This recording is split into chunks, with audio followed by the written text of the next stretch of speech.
فأنا ناصح لإخواني بالصدع بالحق تبيض وجوههم. السكوت في مسألة الحزبية يضرها، فاصدع بما تؤمر وأعرض عن المشركين. سلامي على دماج ورجالها والشيخ يحيى ودار العلم يا سعد بانيها. بسم الله الرحمن الرحيم. الحمد لله حمدا كثيرا طيبا مباركا فيه كما يحب ربنا ويرضى. أشهد أن لا إله إلا الله وحده لا شريك له وأشهد أن محمدا عبده ورسوله صلى الله عليه وعلى آله وأصحابه ومن تبعهم بإحسان إلى يوم الدين. أما بعد.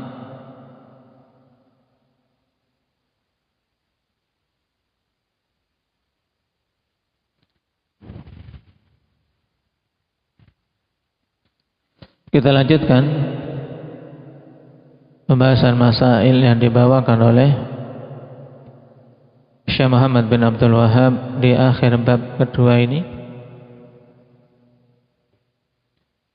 Terakhir kita sampai pada permasalahan yang ke-12, bahwasanya masing-masing umat telah akan dibangkitkan dan dikumpulkan bersama dengan nabinya sendiri-sendiri. Ats-tsalitsata asyarah qillatu man istajaba lil anbiya. Terdapat faedah dari hadis Abdullah bin Abbas radhiyallahu anhuma, yaitu tentang sedikitnya orang-orang yang menyambut seruan para nabi. Dan ini sangat jelas dari hadis tersebut diambil dari mana? Indak ya Iqbal.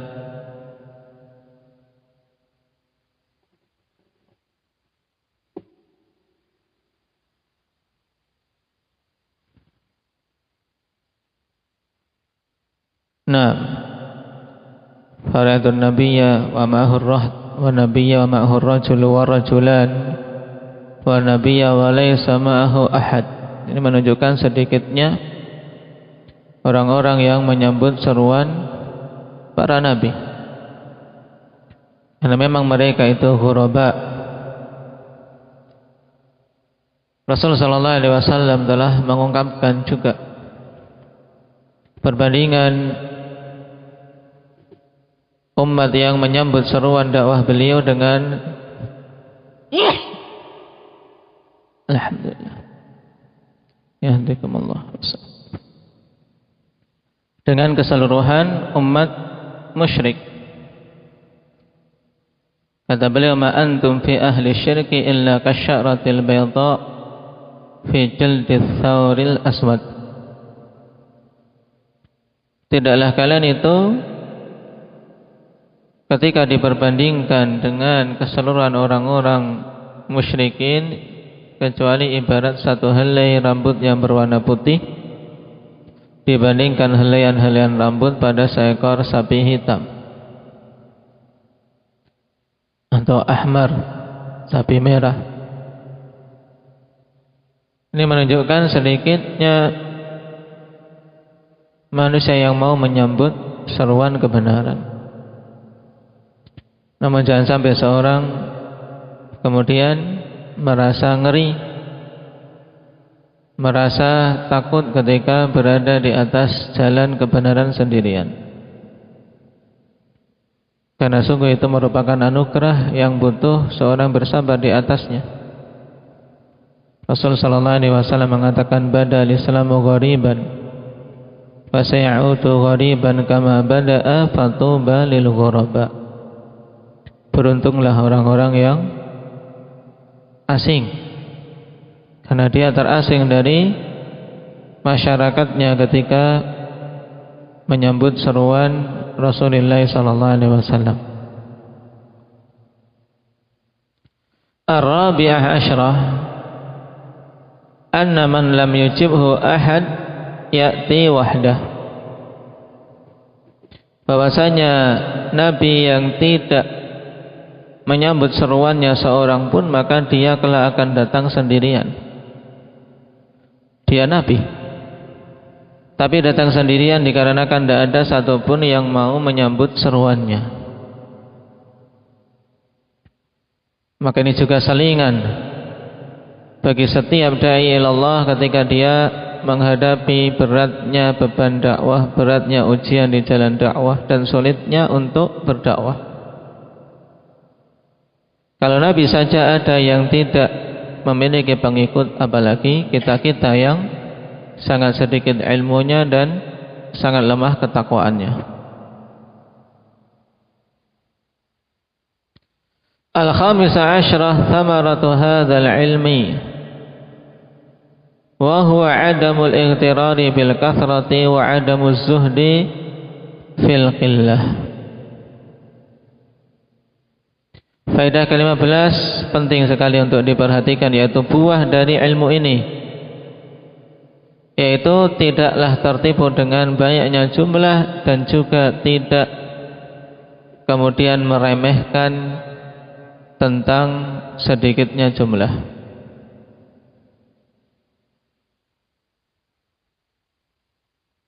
Kenapa? Karena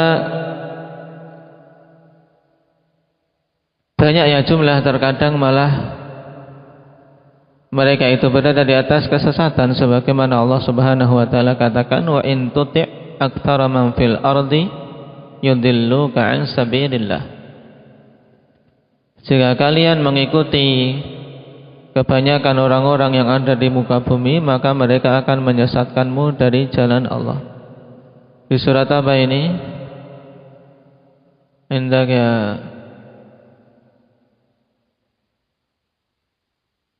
Ahmad Aceh mana? Hah? Belum sembuh. Surat apa? Indak Badri Al-An'am. Naam. Dan juga orang-orang yang tertipu dengan banyaknya jumlah,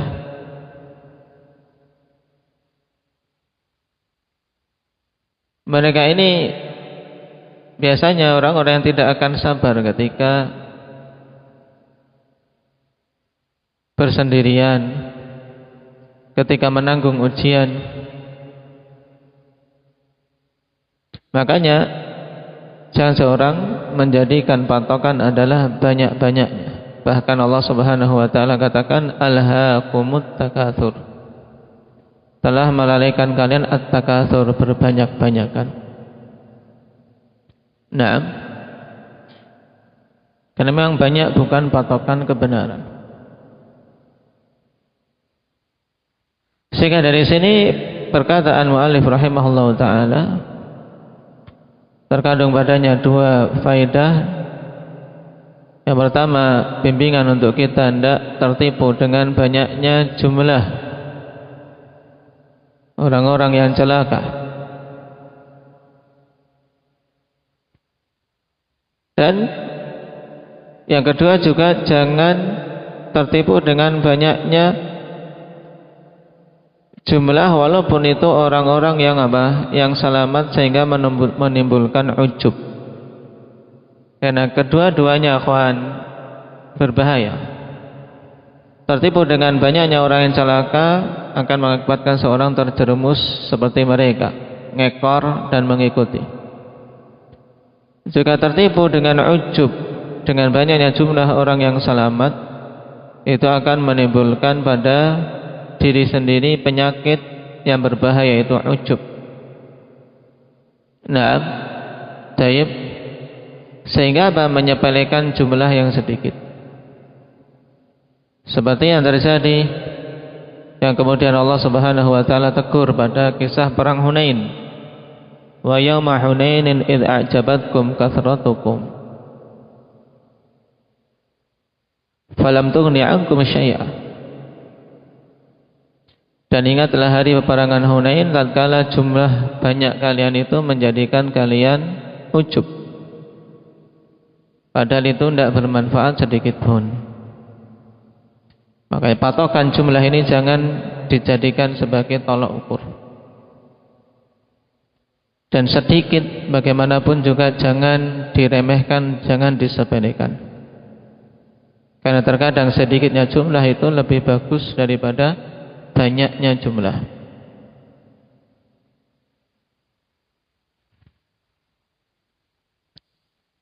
Dikatakan oleh sebagian pendahulu kita, wala tastawhish turuqal huda likillati ahliha wala taghtaranna bi kathratil halikin. Jangan engkau merasa ngeri dengan berjalan di atas jalan petunjuk karena sedikitnya orang yang menapakinya. Dan jangan kalian terpengaruh atau tertipu dengan banyaknya orang-orang yang celaka. As-sadisa asyrah ar-rukhsah fir ruqyah minal aini wal humah. Faedah yang ke-16 adanya rukhsah untuk meruqyah pada ain dan humah. Baik. Dan ini diambil dari hadis apa? Indak ya Mujahid. Apa bunyinya? La ruqyata illa min ainin aw humah. Dan ain ya kawan, nah, yaitu suatu penyakit yang tertimpa karena pandangan. Pandangan seseorang ketika memandang sesuatu, karena lalai dari berzikir kepada Allah untuk mendoakan keberkahan, atau karena memang pandangan hasad. Maka dari sini para ulama mengatakan sebab seorang tertimpa ain itu dua. Sebab seorang tertimpa ain itu ada dua. Yang pertama al-adawah wa syiddatul hasad, permusuhan dan kuatnya hasad. Nah, orang yang hasadnya luar biasa, yang memusuhi luar biasa ketika memandang, terkadang menimbulkan apa? Menimbulkan dampak buruk kepada yang dipandang. Wa iyyakadul ladzina kafaru la yuslikunaka bi absarihim. Ini ayat berkaitan dengan ain. Hampir-hampir orang-orang kafir tersebut ingin menggelincirkan kamu dengan pandangan-pandangan mereka.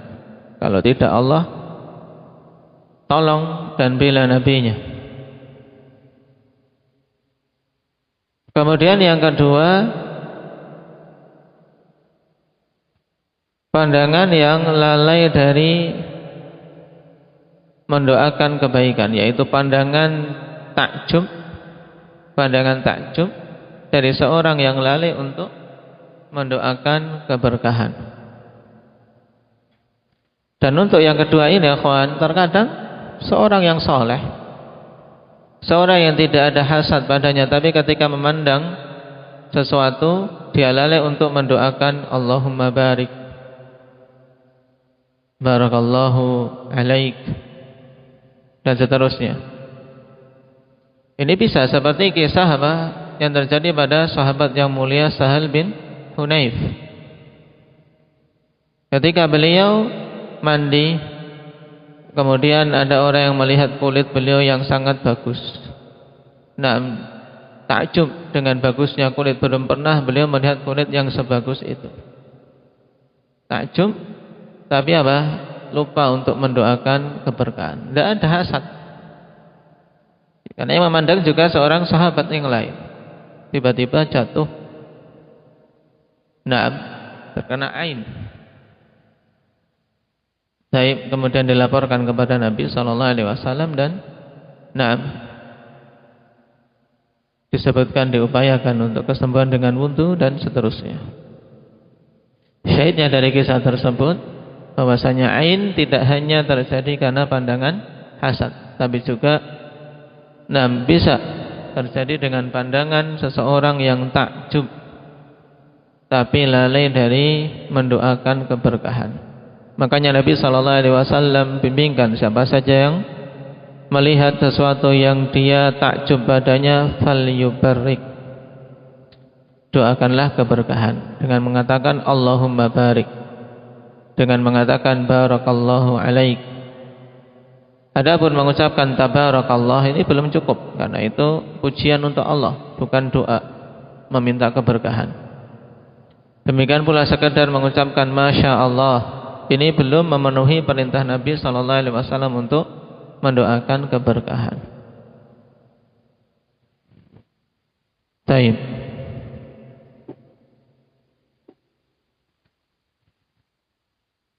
As-sabi'ah asyrah umqu ilmi salaf, dalamnya ilmu para salaf.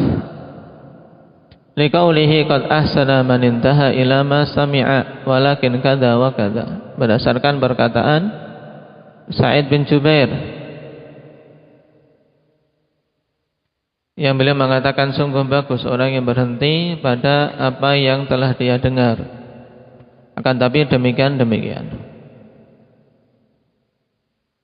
Nah, diketahui fa'ulima anna al-hadits al-awwal la yukhalifu tsani. Diketahui dari sini bahwasanya hadis yang pertama, yaitu la ruqyata illa min ain aw humah, tidaklah menyelisihi hadis yang kedua, humul ladzina la yastarqun, dan sebelumnya dan setelahnya, humul ladzina la yastarqun wa la yaktawun wa la yatatayyarun wa ala rabbihim yatawakkalun.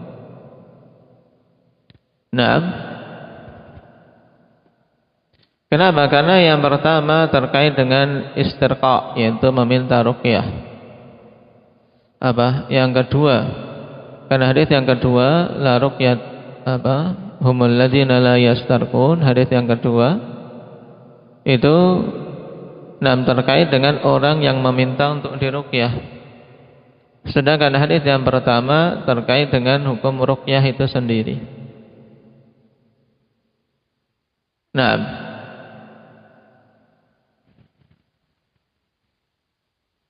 dan juga bahwasanya apa yang disebutkan dalam hadits Ibnu Abbas itu adalah untuk tingkatan yang sempurna, tingkatan yang utama. Seorang yang minta ruqyah tidak kemudian dia dikatakan telah melakukan keharaman, tidak, tapi menyelisihi hal yang lebih utama.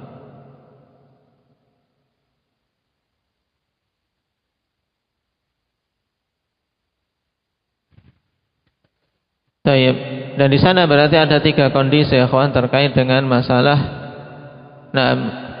seorang meruqyah dan meminta diruqyah. Yaitu yang pertama, yang meminta diruqyah maka ini yang apa? Yang luput darinya kesempurnaan. Meminta untuk diruqyah, luput darinya kesempurnaan. Kemudian yang kedua, tidak meminta diruqyah tapi ada orang yang mau meruqyahnya tanpa diminta, kemudian dia menerimanya. Maka kondisi yang kedua ini tidak masuk dalam mereka-mereka yang luput darinya kesempurnaan. Kenapa? Karena dia tidak meminta. Sehingga kondisi kedua tidak masalah. Nah, ketika ada yang menawari untuk meruqyah, maka dia menerimanya, sebagaimana Rasulullah SAW membiarkan Jibril untuk meruqyah beliau.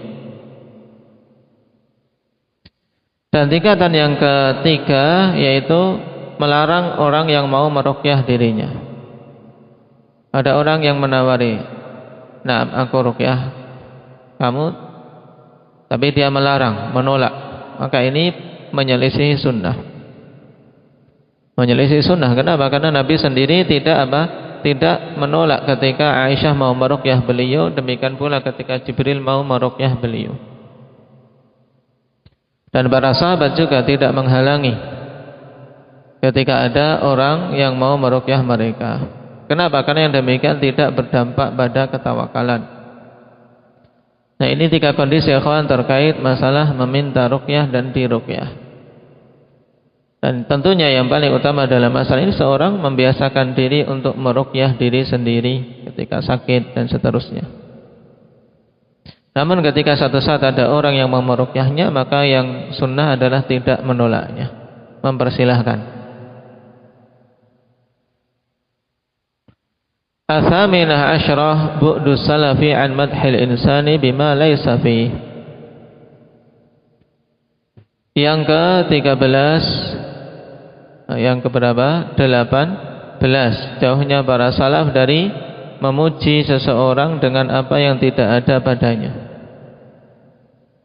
Mereka jauh dari memuji sesuatu yang tidak pantas dipuji. Sebagaimana pernyataan Husain, "Ama ini lam akun fi salatin." Karena khawatir dipuji dengan sesuatu yang dia tidak melakukannya. Maka ini juga contoh bagi kita, ikhwan, untuk jangan suka seorang dipuji pada hal-hal yang tidak dia miliki. At-tasi'ah asyrah qauluhu anta minhum alamun min a'lamin nubuwah. Perkataan Nabi SAW, engkau termasuk dari mereka. Ini tanda dari tanda-tanda kenabian. Kenapa? Karena Rasul SAW tidak akan mengatakan seperti itu kecuali dengan wahyu. Dan juga buktinya karena Uqashah bin Mihsan radhiyallahu anhu beliau hidup dalam keadaan terjaga dari kekufuran sampai wafat di atas keislaman. Dan sehingga ini bukti atas kebenaran apa yang diucapkan oleh Nabi SAW. Maka dikatakan oleh Syekh dengan alamun, tanda, karena tidak dikatakan alam kecuali kalau sudah terjadi. Dan betul-betul terjadi. Uqashah bin Mihsan mati di atas keistiqomahan, di atas Islam dan sunnah. Ini kalau yang dimaknakan dengan anta minhum adalah khabar. Adapun kalau dimaknakan anta minhum adalah doa, maka padanya juga ada tanda-tanda kenabian. Kenapa? Karena Allah kabulkan doa Rasulullah SAW.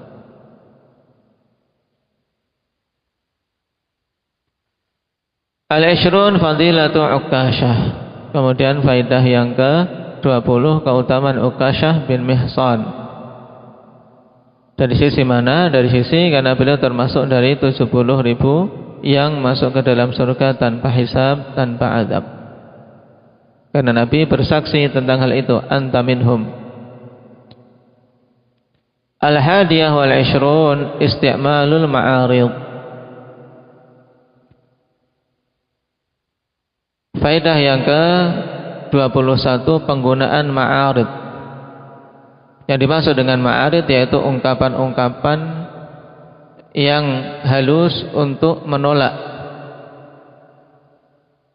Baik, sebagaimana Nabi ketika diminta untuk apa? Untuk mendoakan agar orang kedua yang meminta tadi termasuk golongan itu juga, maka Nabi mengatakan apa?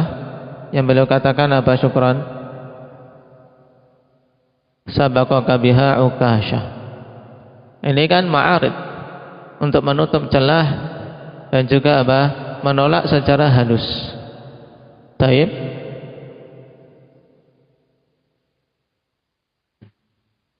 Para ulama menyebutkan kemungkinannya karena orang yang meminta itu munafik, atau juga karena Nabi SAW memang ingin menutup pintu agar tidak semuanya meminta.